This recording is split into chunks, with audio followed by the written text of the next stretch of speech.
Bom dia, boa tarde, boa noite. Esse é o 12Cast, o podcast de cardiologia da 12 por 8, a maior fonte de informações por áudio semanal de vocês sobre cardiologia. Eu sou o Rafael Rossi, como vocês já estão acostumados, mais uma vez host do episódio de hoje de vocês.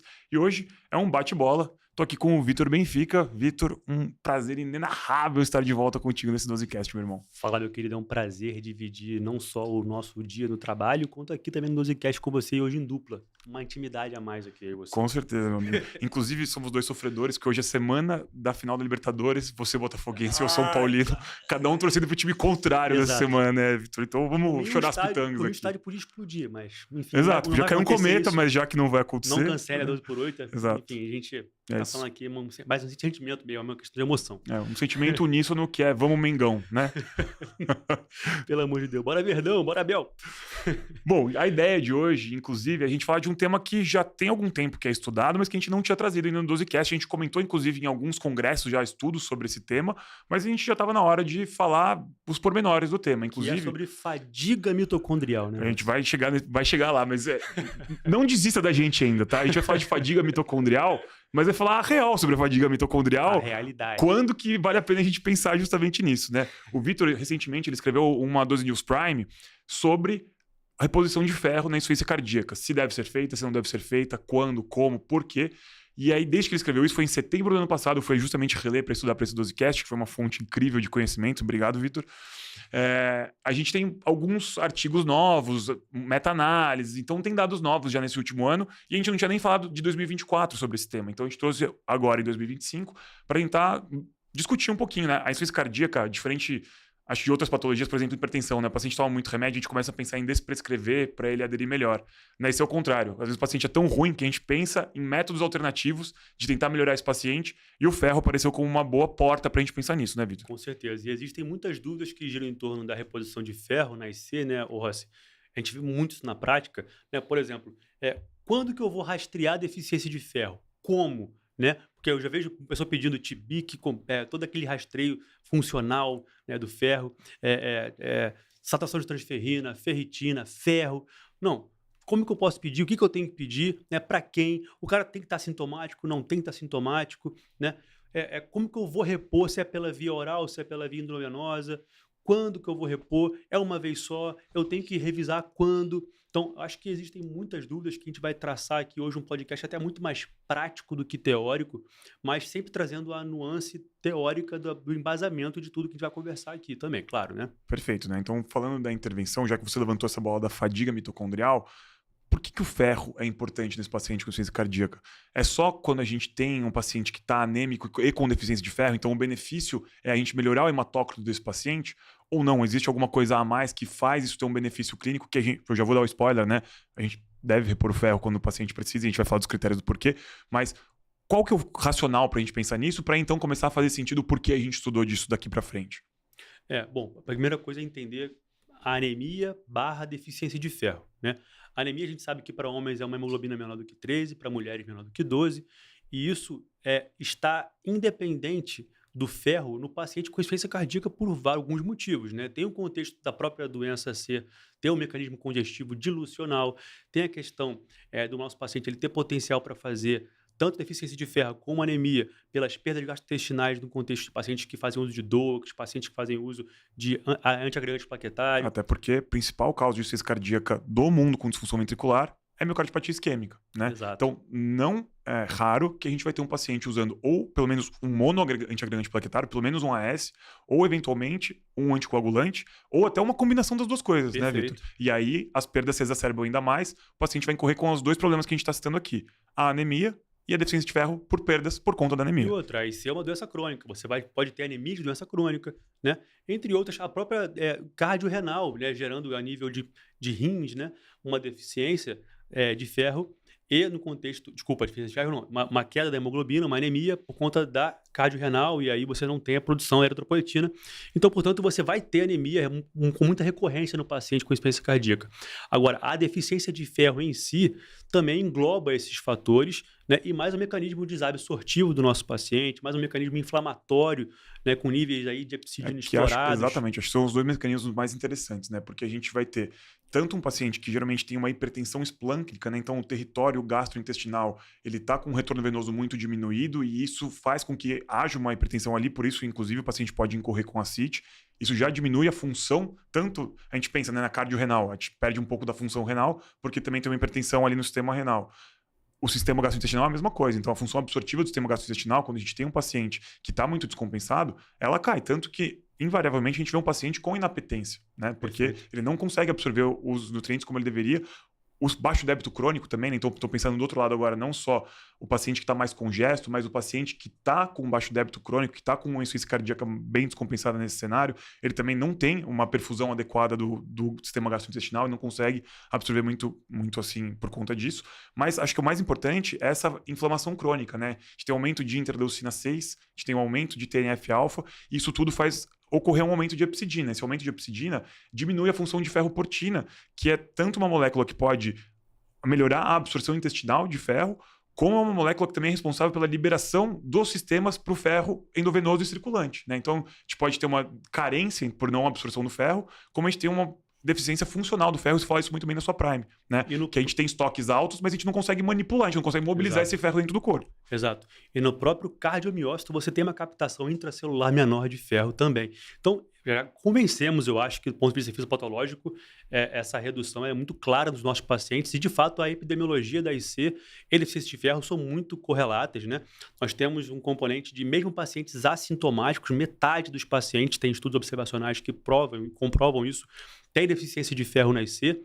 E aqui já é importante lembrar, né? Quando a gente for solicitar, né, os marcadores para essa avaliação da deficiência de ferro, são apenas 2 que eu preciso. Né? Não preciso de ferro, de BIC, nada muito exagerado. São ferritina e saturação de transferrina, certo? E lembrar que quando eu for solicitar os 2, eu tenho critérios para uma deficiência de ferro funcional, né? E a outra que é absoluta. Né? A questão aqui envolve muito entendimento de valores de referência da normalidade. Eles não podem ser claramente vinculados àqueles valores do laboratóriozinho, ele não. A deficiência de ferro na IC é muito específica por conta de tudo que você falou. Os pacientes são mais inflamados, você tem uma secreção inapropriada até do próprio a hepcidina por conta dessa inflamação, e isso faz com que o paciente ele tenha um nível ali que mesmo que abaixo, acima do valor de referência, ainda é baixo para o nosso paciente com insuficiência cardíaca. Então, se eu tenho uma deficiência absoluta de ferro, eu estou falando de uma ferritina menor do que 100. Que é o que traduz mais o estoque de ferro corporal. Perfeito. Né, é aquela reserva que o paciente tem de ferro, certo? E se eu estou falando de funcional, de deficiência de ferro funcional, eu estou falando de, além de uma ferritina que tem que estar entre 101, né? 100, na verdade, é 299. Ou seja, eu tenho uma depressão do estoque, já não é uma ferritina normal, mas ela não é esse valor crítico baixo que você falou agora de 100, Perfeito, né? Mas ela já está um pouquinho reduzida. 100 e 299, né?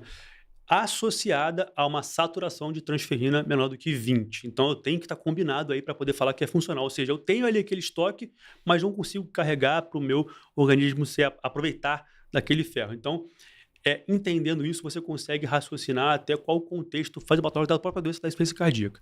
E quais são os pacientes que você vai até ser mais agressivo e até tolerar umas reposições que não são tão claras assim nas nossas diretrizes, como a reposição da via oral, por exemplo. Tá? Mas eu acho que a gente pode seguir agora, até lembrando que os valores de referência da ferritina normais no laboratório é menor do que 30. E não é porque precisa esperar até isso. Então, menor do que 100 eu já tenho indicação clara e eu preciso estar sabendo disso para poder indicar e não deixar de pedir e não deixar de ver assim, poxa, eu vou olhar aquele valor ali de 150 e falar, não, tá ótimo. Não, peraí, calma. E é isso que torna diferente o que a gente estava falando da fadiga mitocondrial. Por que a gente zoa, né, o pessoal que faz essa medicina que rouba dinheiro do paciente, né? Paciente que não tem nenhuma doença e você vai lá e faz uma reposição inadequada de alguma coisa. Por que esse estoque para um paciente normal não é tão inadequado e para o nosso paciente com IC é muito inadequado, né? Então, No paciente com IC, claro que faz uma correlação muito fácil. O paciente tem anemia, ele tem uma capacidade de carregar oxigênio menor, ele já tem um débito cardíaco baixo, ele vai evoluir com mais sintomas de disfunção de baixo débito, né? Ótimo. Mas aqui a gente está falando de reposição de ferro, ela não necessariamente do paciente que é anêmico. Ela pode ser feita e deve ser feita também no paciente que tem um HB normal. Por quê? O ferro é muito importante para a função mitocondrial, tanto no músculo esquelético periférico quanto no coração. E isso vai melhorar a função mitocondrial e com isso melhorar também a função do muscular esquelética, então melhorar a captação periférica e produção periférica de energia a nível celular do corpo inteiro do paciente, né? Se eu tenho um paciente que é saudável, essa deficiência aparente de ferro não vai causar uma intolerância aos esforços. Mas quando eu tenho um paciente que já vive com baixo débito crônico, essa perda do ferro, essa perda da capacidade de produção de energia, de agentes restritivos de oxigênio e de uma função mitocondrial melhor, então essa perda de eficiência energética do corpo, ela é muito sentida e ela vai piorar muito a nossa tolerância aos esforços e eventualmente aumentar a classe funcional do nosso paciente. Então o ferro aqui, ele não entra só em relação à produção de hemoglobina e carregamento de oxigênio. Perfeito. Ele entra também na musculatura periférica e no próprio miócito Mecanismo energético para a muscular, produção de energia né? direta. Tá? Exato. Então, por isso que a gente, claro, né, na medicina a gente atrela muito ferro e hemoglobina, mas agora na IC a gente vai atrelar também o ferro à produção periférica de energia por conta de um melhor aproveitamento energético mitocondrial. E aí que a gente separa do quem repõe ferro à torto e à direito para qualquer paciente que queixa de fadiga, para o paciente que tem uma real indicação da reposição de ferro para melhora de sintomas, principalmente de classe funcional e intolerância aos esforços. Perfeito. Então a gente já tem uma fisiopatologia que é compatível com você entender que o racional de repor é importante. Tem um contexto de você entender que o nosso ferro, mesmo sem anemia, é importante para o nosso corpo para gerar produção de energia e capacidade funcional desse paciente. E como comprovo isso a nível de evidências? Eu tenho, por exemplo, um estudo observacional com um pouco mais de 540 pacientes que tem correlação, inclusive, independente da deficiência de ferro, com um fator de preditor de morte e transplante cardíaco. Outra coorte com mais de 1.000 pacientes mostrando também um fator independente para a correlação com o paciente com IC com morte cardiovascular. Então, é realmente algo que, se eu tenho uma fisiopatologia compatível, se eu tenho uma loção fisiológica que eu preciso repor esse ferro, tenho algo que acomete muitos desses pacientes e repercute com morte cardiovascular, com transplante cardíaco, eu tenho que pensar em repor, né? Agora começa a lógica de entender por onde que eu reponho, qual ferro que eu reponho, né? E qual que é a dose, quando, e aí sim a gente tem que começar a racionar aqui para poder trabalhar na prática com as melhores evidências possíveis. Com certeza. E essa coorte que você acabou de citar, né? Tanto a coorte quanto o estudo observacional foram que levantaram a bola. Pô, será... Claro, né? Quem está mais grave, muito provavelmente está mais inflamado, está mais em baixo débito, então a fisiopatologia toda leva a ter um ferro mais baixo. Sim. Será que esse ferro ele era um marcador de gravidade, um marcador prognóstico, então talvez não tivesse nada a ver com a fisiopatologia mesmo, eu só sei que quem tem ferro mais baixo é mais grave. Será que repor faria sentido? Será que essa é a parte da fisiopatologia porque ele era mais grave? E aí que a gente começou a testar isso, começaram estudos prospectivos, já faz mais de 15 anos, acho que o primeiro que era maior foi o FAIR-1, Fair Heart Failure 1, que acho que foi perto de 2010, que ele testou justamente a reposição de carboximaltose férrica, que é uma molécula que a gente vai falar algumas vezes aqui em alguns estudos, que é a que foi mais testada nesse cenário de paciente com insuficiência cardíaca. É a xodó. Que é a xodozinha nossa, né? Então, um estudo que já tem mais ou menos 15 anos, que se propôs inicialmente a avaliar melhora de sintomas e de classe funcional e que conseguiu demonstrar isso já há 15 anos atrás. E a partir desse estudo FAIR, que começaram muitos outros que a gente começou a testar. Será que era um benefício da molécula, a carboximaltose férrica? Será que era via de reposição endovenosa? E aí, de 15 anos para cá, a gente teve alguns estudos que justamente tentaram provar essa tese que a gente tinha lá em 2010. Exato. E a questão é, você citou o FAIR, né, a carboximaltose férrica, né, endovenosa, e aí a lógica de em quem que eu vou rastrear, né? O FAIR começou a trabalhar com paciente com IC, mas só paciente com IC FAIR, só paciente com IC FEP, ou posso para todo mundo? É o internado descompensado, é o cara que está em casa, qual que é o Exato. cenário do paciente que tem benefício, né? E aí começaram a subir vários trabalhos, né, cada vez mais nesse sentido, né? E lembrar que na prática, essa deficiência de ferro ela não tem sintomas, ela não tem uma cara muito clássica para esses pacientes entenderem se de fato eles vão ter precisar da reposição ou não. Então você tem que pedir para esse cara. Então se você não sabe que você tem que pedir para aquele cara com IC ou para quem, você não consegue entender como começar esse rastreio. Então uma coisa importante que você cara falou com agora, IC, né, Vitor? É isso. O paciente com IC, sintomática, tem que ter pelo menos a dosagem dos dois parâmetros que você falou, né? Então IC igual pelo menos uma dosagem de ferritina e saturação de transferrina. Perfeito. Então, a própria diretriz europeia, a brasileira, a americana, eles recomendam sistematicamente que a gente peça, de fato, a dosagem da ferritina, saturação de transferrina, para que a gente consiga identificar a deficiência de ferro no nosso paciente e analisar o momento da reposição, né? Você falou do FAIR, a gente pode trazer alguns trabalhos adicionais também, né? A gente já citou aqui a diferença de absoluta para funcional, né? E a gente pode falar também agora em relação ao ferro via oral ou endovenoso, porque se a carboximaltose no FAIR ela foi de fato eficaz endovenosa, será que o ferro oral, que até a nível de SUS, a nível do nosso país, é mais acessível economicamente? Será que vale a pena? E aí você começa a pensar, pô, naquela fisiopatologia lá atrás que a gente conversou aqui, né, Rossi? O paciente ele tem desabsorção, ele tem vários fatores que a inflamação torna essa absorção do ferro pela via oral muito limitada, né? A plausibilidade desse ferro oral fica aí em Afinal, xeque. só né? lembrar da fisiopatologia que a gente acabou de falar, né? Baixo débito esplâncnico, aumento da hipertensão portal, que pode piorar Congestão, ainda né? mais essa congestão esplâncnica. Isso tudo pode comprometer a absorção do ferro oral, que no paciente normal, no paciente que não tem C, já é muito errática, né? Depende da dieta dele, do momento que ele tomou, se ele tomou com alguma coisa com vitamina C, se o pH do estômago está muito ácido. Então, já é uma coisa muito errática. No paciente com C, ainda mais. Então, será que o VO faria sentido? Acho que essa foi a pergunta que a gente tentou responder ao longo dos anos. Perfeito. E dos dois grandes estudos que marcaram aí, botaram esse ferro oral mais para baixo do ponto de vista de evidência, né, foi o IRON-HF e o IRON-OUT-HF, que de fato ambos comprovaram aí que o ferro oral, no caso do IRON, né, o ferro oral versus o ferro endovenoso versus o placebo, assim como o IRON-OUT, o ferro oral versus placebo, não mostraram de fato ser eficazes por conta desse perfil inflamatório e desabsortivo do paciente com insuficiência cardíaca em relação ao endovenoso ou placebo, tá? Então, qual que foram os testes em termos de desfecho que esses estudos trabalharam? Basicamente, incapacidade funcional, né? Roçando aqui bem generalista, o nosso IRON e o IRON-OUT trabalharam com o VO2 pico como um dos desfechos principais, especialmente o IRON-OUT trabalhou com não ter conseguido o ferro via oral, trabalhar com melhor a capacidade a partir desse VO2 analisado. Nem era um desfecho duro, né, Vitor? Não era internação, não era morte, não era repercussão. Nada disso. Era só avaliar melhor de qualidade. O primeiro ponto era melhor do VO2, né? Que é uma coisa que é menos subjetiva, mais objetiva, tem um número ali. Não conseguiu provar. E depois tentou avaliar melhora de NT-proBNP e do questionário de qualidade de vida e o teste de caminhada de 6 minutos. E o aeronáutica acabou falhando em todas essas coisas, né? O Iron Heart Failure, ele foi um estudo brasileiro, inclusive, que ele comparou as duas coisas, né? E já com que a gente sabia que poderia ter algum benefício do FRV, será que a gente poderia ter um benefício do ferro oral? Por que isso é plausível de se questionar?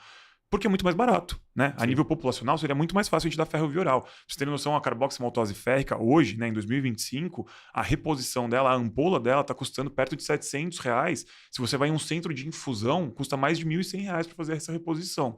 Então, não é todo mundo que consegue usar. Num paciente que já tem que usar sacubitril valsartana, inibidor de SGLT2, às vezes tem que usar uma molécula mais nova de antagonista do receptor mineralocorticoide. Então, é uma terapia que vai se somando e vai ficando cada vez mais cara, né? Então, essa popularização seria muito interessante. E o Iron Heart Failure também não demonstrou o benefício da reposição via oral em relação ao benefício endovenoso. Outras limitações que a gente tem, né, apesar de a gente querer que cada vez mais a gente tenha mais arsenal para poder tratar essa deficiência de ferro, é que a via oral ela traz muitas repercussões gastrointestinais a nível de efeitos colaterais, o que pode provocar má adesão para esse paciente, né? Então, também tem esse componente. Outra coisa é a interação com alimentos ou outras medicações pela via oral, que também podem acabar interferindo nessa absorção adequada e, consequentemente, biodisponibilidade e ação dessa medicação, dessa suplementação do ferro. Então, tem várias nuancezinhas que fazem a gente entender por que os estudos com a via endovenosa foram mais positivos do que o da via oral, né, Rossi? Com certeza. E você acha que a indústria ficou satisfeita com esse desfecho, né? Jamais. A via oral ficou suficiente? Não, por quê? A via endovenosa, ela não pega tanto, né? No dia a dia, a nível populacional, a gente não consegue prescrever com tanta frequência. Então, continuou sendo testado, inclusive um dos motivos da gente gravar esse podcast é que teve um estudo deste ano, o Orion Heart Failure 2025, tá? Que justamente se propôs a testar uma nova Só vou molécula. repetir aqui porque pareceu Iron, é Orion. Heart Failure. E a ideia deles é fazer todos os estudos parecendo com alguma coisa com Iron para sempre lembrar que a gente está falando de ferro, Isso. né? Mas é o Orion Heart Failure, que em 2025, se eu não me engano, foi apresentado na ESC desse ano, que veio com uma nova molécula, né, que é o maltoalférrico, e ele se propôs a fazer uma reposição de 30 mg 2 vezes ao dia contra ninguém, tá? Era só avaliar os pacientes que estavam tomando essa molécula poderiam ter uma melhora, primeiro, de hemoglobina, então numa população que tinha anemia, que era portadora de IC independentemente da fração de injeção, então IC-FEP, IC levemente reduzida, ou paciente com IC com fração de injeção reduzida, todos foram incluídos, tinham que ter classe funcional 2 a 4, então tinham que ter sintomas de IC e tinham que ter a deficiência de ferro, que o Vitor já falou, com aqueles parâmetros, né? Ou a ferritina abaixo de 100, ou uma ferritina abaixo de 300, associado a uma saturação de transferrina, pelo menos abaixo de 20%, e que tivessem também anemia documentada. Então, para homens abaixo de 13 e para mulheres abaixo de 12. Então, somando tudo isso, será que essa reposição de ferro VO poderia melhorar? E os desfechos que ele testou, claro, todo estudo novo, ele começa testando desfechos menos importantes para a gente validar a nossa tese, para então partir para desfechos mais duros, né?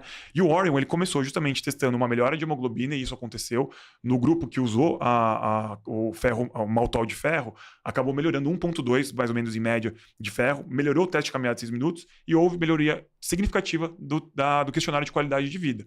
Então, voltou a acender esse debate sobre a possibilidade da reposição de ferro VO, se não era só o tipo de molécula carreada que não poderia começar a trazer esse benefício para esses pacientes por toda aquela fisiopatologia que a gente estava citando anteriormente. Exato. E os desfechos secundários acabaram sendo os níveis de ferro, né, na endovenose. Então, elevação de ferro endovenoso, elevação de transferrina, elevação de ferritina, também foram atingidos esses desfechos a nível secundário. Outra questão é que mostrou em relação ao benefício em marcadores indiretos de desfechos clínicos desses pacientes. Então, o score KCCQ, né, para a qualidade de vida, também tem a avaliação do BNP a nível de entender se a sobrecarga cai para esses pacientes que repuseram, isso na 16ª semana, comparado ao baseline, né, no dia que repôs, e o teste caminhada de 6 minutos. E, de fato, parece que tivemos uma elevação do número de metros, né, em relação ao teste caminhada de 6 minutos, no grupo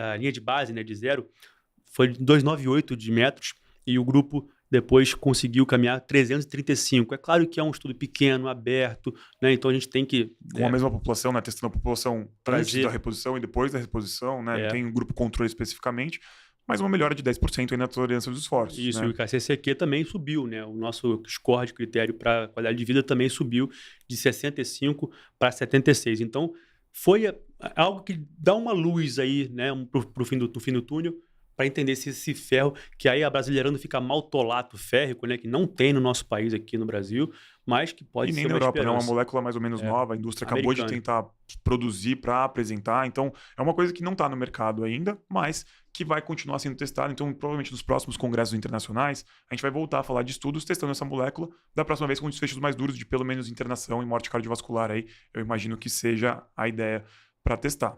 Perfeito. Mas a gente falou bastante do VO agora e faltou a gente validar o ferro endovenoso, porque a gente falou de um estudo de 15 anos atrás e tivemos novos estudos desde então, né? Acho que o segundo que vale a pena citar foi o AFFIRM-AHF. Qual que foi a ideia do AFFIRM? Foi pegar pacientes que tivessem internado e descompensado por IC, que tivessem a deficiência de ferro que a gente acabou de citar, e avaliar se antes da alta isso não poderia melhorar o número de internações e morte cardiovascular com a reposição do ferro. Foi um estudo que teve um segmento mais razoável, já um segmento de pelo menos 24 semanas aí, e que não conseguiu mostrar que houve um desfecho benéfico em relação à mortalidade, porque o desfecho era composto, mas foi muito drivado por diminuição de hospitalizações, né? Então, mais um estudo que, pelo menos em relação à hospitalização, para pacientes que eram mais graves, que acabaram de sair de uma internação, também poderia demonstrar um benefício adicional durante o processo da alta desse doente. A nível prático, o que a gente conseguiu entender com a AFFIRM-AHF, né? Foi o contexto de você fazer a reposição após compensação da IC aguda. Então, a nível até intra-hospitalar, naquele momento pré-alta ali, você pode fazer uma dose única de carboximaltose férrica, né? Que temos aqui no Brasil, como você falou já, e aí você tem um benefício interessante para esses pacientes, que antes a gente estava trabalhando muito no contexto de reposição ambulatorial desses pacientes. Então, agora a gente ganha um arsenal também para já pensar na pré-alta ali. Então, todos os pacientes que internam merecem ter essa avaliação para que você pense em repor após estabilização desse paciente com IC aguda. Então, as diretrizes brasileiras deixam claras, as americanas e a ESC também estão muito alinhadas nesse sentido também. Então, a AFFIRM foi um grande marco nesse sentido do paciente descompensado com IC, né? Com certeza. E teve mais um estudo mais recente, esse 2025, que foi o FAIR-2, Fair Heart Failure 2. Então, 15 anos depois, repetiram esse estudo, pegaram novamente pacientes com fração de ejeção abaixo de 40%, ou seja, pacientes com IC que eram sintomáticos, tinham deficiência de ferro, um número bastante importante de pacientes dessa vez, né, mais expressivo, mais de 1.100 pacientes, e testaram a reposição de novo endovenosa de carboximaltose férrica para a gente entender se os desfechos mais duros, lembra que eu tinha falado que era melhora de qualidade de vida, melhora da teste de capacidade funcional, se no desfecho composto agora, de novo, morte cardiovascular e hospitalização, se a gente poderia ter algum benefício. Então, houve uma redução relativa de 21% do desfecho composto, de novo, por diminuição de hospitalizações, sem um benefício muito claro em relação a mortes cardiovasculares, como a gente vê em algumas moléculas em relação ao AIC, né, Vitor? Geralmente melhorando sintomas, diminuindo a hospitalização, mas nem sempre diminuindo mortalidade. De novo, é uma doença que é muito grave e essa é a via final dela, então nem tudo consegue diminuir esse desfecho, mas pelo menos mais desfechos duros de novo, corroborando para a reposição de carboximaltose férrica como um benefício para o paciente que tem deficiência de ferro na IC. Perfeito. E como que a gente vai repor esse ferro? É mais para poder a galera ficar com um ponto de vista mais prático, né? A gente pode fazer 1 grama aí na fase inicial de correção, com dose de manutenção de 500 e ir reavaliando de 6, 12 meses, 24, 36, e você vai reavaliando laboratorialmente e clinicamente esse paciente para entender se você merece ficar repondo com doses repicadas de 500 miligramas. Então, basicamente, a fase inicial é de 1 grama, né? Independente, aí, como a gente já conversou, de anemia. Só lembrando que os trabalhos que a gente citou aqui e tantos outros que a gente não destacou, mas existem vários trabalhos com ferro endovenoso, principalmente, com várias moléculas, não configuraram um respaldo para eu poder entender em pacientes acima de 15 de hemoglobina, tá? Todos aqui de 15 para baixo que eu tenho, tirando o Orion que a gente citou, que é pequeno, aberto, que pode pegar um ou outro paciente ali. Mas o próprio Orion, ele coloca o paciente já Anêmico, com anemia, né, cara? O paciente do Orion era anêmico, nesses Então, outros não necessariamente, né? Então, basicamente, acima de 15 eu não tenho evidência tão clara. Mas, independente de anemia, eu vou fazer essa pesquisa para poder repor esse ferro. Tá? Maravilha. A gente citou muito, né? O Vitor tinha falado, a gente testou várias moléculas. Qual foi a outra molécula que a gente testou mais? Foi a desrisomaltose intravenosa, né? Então, desrisomaltose férrica, a gente testou do estudo que chamava Iron Man, que também, mais uma vez, o mesmo resultado. Diminuição de hospitalização, sem uma relação importante com redução de morte cardiovascular. Mas existe uma outra molécula, né, que é o sacarato de ferro, que é mais amplamente difundida aqui no Brasil e que é um preço mais acessível também, né, Vitor?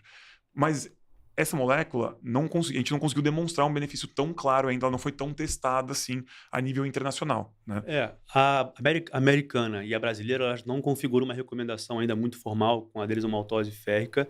A europeia, ela coloca ali como uma opção também, né? Na própria tabela que eles colocam da diretriz para avaliação da reposição do ferro no paciente com IC, eles colocam tanto a carboximaltose quanto a desrisomaltose férrica como opção.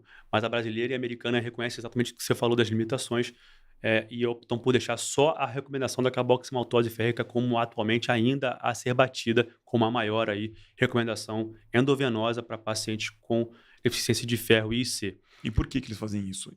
Agora, em 2025, também a gente teve uma meta-análise que foi publicada na Transfusion Library, inclusive, que trouxe grande parte, eram 7 estudos, 5 deles eu acabei de citar aqui no 12cast para vocês, que tentou avaliar justamente beleza, então vamos somar todos eles, vamos ver a reposição do ferro endovenoso como geral. Qual que é a recomendação? Recomendação é taxativa, né? Que se reponha o ferro com o objetivo de melhoria de qualidade de vida e diminuição de hospitalizações quando há deficiência de ferro no paciente com IC e disfunção ventricular, tá? Então isso tem que ficar muito claro, porque na fração de ejeção preservada não existem estudos robustos em relação a isso. O Orion, ele entra como um pouquinho divergente nesse cenário, até porque também é reposição via oral, tá? E na própria diretriz, ele admite, né? Se eu tenho um cenário em que a reposição endovenosa com a molécula carboximaltose férrica não está disponível, eu posso, sem ter uma certeza de que haverá benefício, fazer a reposição por via oral, tá? Mas isso não é corroborado nem pela meta-análise, nem por esses grandes trials que a gente trouxe agora. É uma opção que a meta-análise traz para a gente, sem um nível de evidência muito importante e sem nenhum estudo que demonstrou uma melhora de qualidade de vida bastante significativa. Exato. E aí, como é que a gente faz na prática, né, Rossi? A gente que também trabalha em um hospital vinculado ao SUS, né, a gente tem dificuldade realmente de conseguir recomendar carboximaltose férrica. Então se você não faz carboximaltose férrica, você não faz nunca reposição de ferro via oral? Olha, aqui a nível off-label, né, a nível prático aqui do dia a dia, especialmente para pacientes que eu tenho uma deficiência absoluta de ferro, né, abaixo de 100 de ferritina, que significa que, de fato, O até o estoque está estoque crítico, está né? crítico, depletado, esse sim, até as orientações de especialistas mesmo, que a gente vê em literatura mesmo, recomendam que a gente pode sim fazer também a reposição de ferro pela via oral. E aí sim a gente acaba fazendo também na nossa prática no dia a dia, tenho certeza que você também faz, porque você está comigo todo dia lá.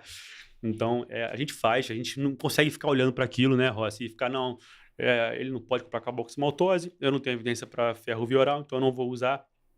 Não, a gente acaba também usando para esses pacientes, tá? E eventualmente o sacarato também é uma opção, né? Então, o custo impeditivo para fazer a carboximaltose férrica, o sacarato ele custa em torno de 9 vezes menos, tá? Então a infusão é bem mais em conta, um pouco mais acessível, não tem dados tão robustos quanto a carboximaltose, mas ela também é uma opção que faz aquele bypass em tudo que a gente falou, né? Então ela não precisa da absorção esplâncnica, né? Não precisa de todo aquele problema que está rolando no sistema do trato gastrointestinal do nosso paciente e pode tentar melhorar os nossos estoques de ferro, mas, de novo, sem nenhum grande estudo demonstrando uma melhora na qualidade de vida e VO2, como a carboximaltose, que a gente bateu bastante na tecla nesse episódio.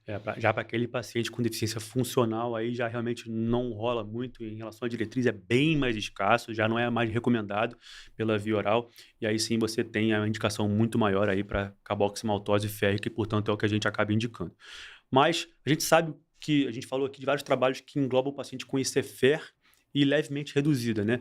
O Oreo, ele trabalhou com qualquer paciente com IC, né? Mas a gente tem evidência, Rossi, para pacientes que têm preservada a fração de ejeção? Ou ainda a gente não tem isso na literatura muito claro para a gente? Na meta-análise e na recomendação, isso ainda é um gap aí da literatura, né? Não tem tantos estudos. É uma doença que é mais nova também, né? Então, eu acabei de falar, né? A gente começou a estudar ferro mais nos últimos 15 anos, principalmente, e o diagnóstico mais firmado de CFEP tem virtualmente menos de 10 anos aí, né? Então, é uma coisa que não é tão testada ainda, os estudos não são tão robustos para esse CFEP, de modo que hoje, o que a gente tem melhor indicação de reposição?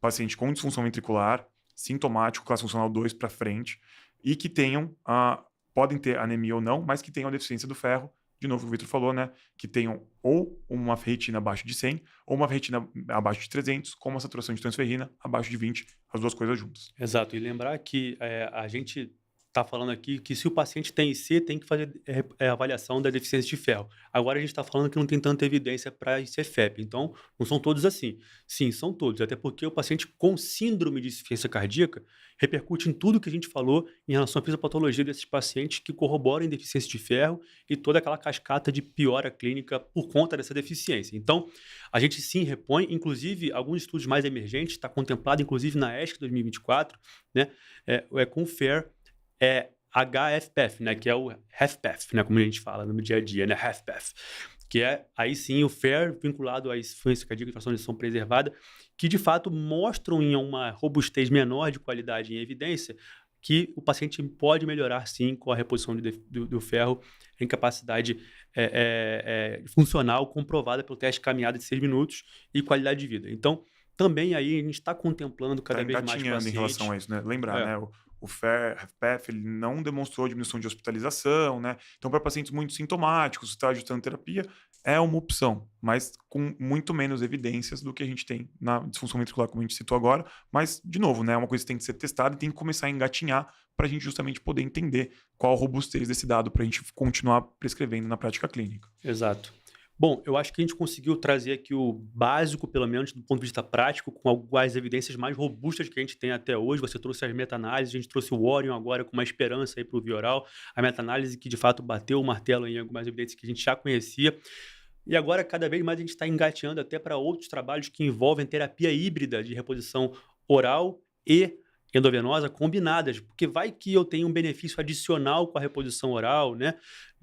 Populações que a gente não conseguiu estudar ainda, populações mais robustas do ponto de vista da insuficiência cardíaca e fração preservada, pacientes que atualmente a gente não tem tanta robustez de pacientes com uma tabela 1 dos trabalhos antigos que não incluem pacientes com SLT2.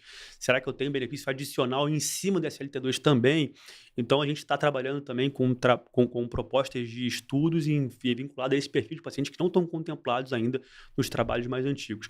Mas o fato é, resumindo aqui para a galera, fechar, depois de, acho que foi meia horinha esse episódio aqui para poder encaixar na cabeça da galera. Reposição de ferro está indicada para todo mundo com insuficiência cardíaca. O cara está na sua mão com insuficiência cardíaca, tem que fazer esse rastreio. Ferritina e saturação de transferrina. Ferritina abaixo de 100, absoluta. Ferritina entre 100 e 299, associada à saturação de transferrina menor do que 20, funcional. Então, tem que repor nesses dois casos, para a paciente conhecer. Classe funcional 2 adiante, principalmente. Todos os perfis de fração de injeção estão indicados. Ferro endovenoso, carboximaltose férrica é a preferência em detrimento da via oral, sendo que a gente falou que na absoluta a gente pode trabalhar na prática aí com reposição por no mínimo aí 3 meses e ir reavaliando esse paciente, né?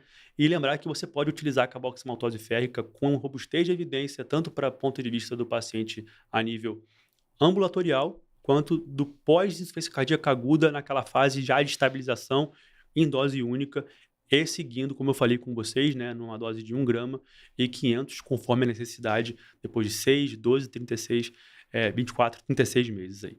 Né? Ou seja, né, você não pode ser uma inércia terapêutica, você não pode se contentar, né?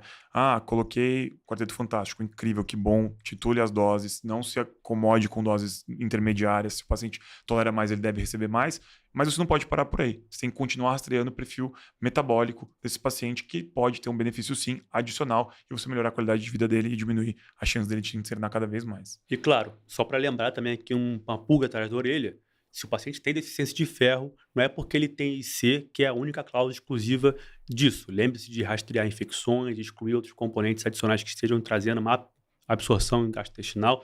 A gente não fala do coração e esquece do resto, não. Com certeza, né? Então, por favor, rastreiem o porquê, né? Não culpem 100% das vezes a insuficiência cardíaca de forma isolada. Existem as sobreposições causais aí dessa deficiência de ferro. As outras causas para sintomas de insuficiência cardíaca, vocês podem ouvir os outros 199 12casts. Todos estão contemplando alguma causa ali no meio, né? Mas hoje eu acho que é interessante porque é uma coisa que ainda não está muito na boca do povo, né? Não é todo mundo que faz, não é todo mundo que rastreia, mas que precisa ser feito porque pode ser um benefício adicional para o seu paciente, que é grave, né? A gente falou no começo. É um marcador de gravidade e é uma possível terapia de adjuvância para a gente melhorar esse doente. Perfeito. Até a malignidade mesmo, a doença oncológica pode estar gerando ali repercussão em anemia, deficiência de ferro, e você está falando que é insuficiência cardíaca. Aí você acerta sem querer, né? Por favor, lembre-se disso. Pessoal, não deixe de curtir aqui no nosso Spotify ou a plataforma que você ouve o nosso podcast. A gente sempre tem um prazer imenso estar com vocês até aqui. Muito obrigado, meu amigo Rafa Rossi, sempre uma honra. por estar comigo em dupla aqui. Esse bate-bola que foi bem maneiro, bem prático aqui sobre deficiência de ferro no paciente com insuficiência cardíaca. Compartilha e tamo junto, minha galera. Muito obrigado por estar com a gente no episódio de hoje. Nos vemos em 2026, né? Pelo menos é a minha última participação do 12cast desse ano. Eu tenho mais umzinho com vocês aí. Então, boa sorte aí. Acolham o Vitor. Tamo junto, galera. Valeu. Obrigado.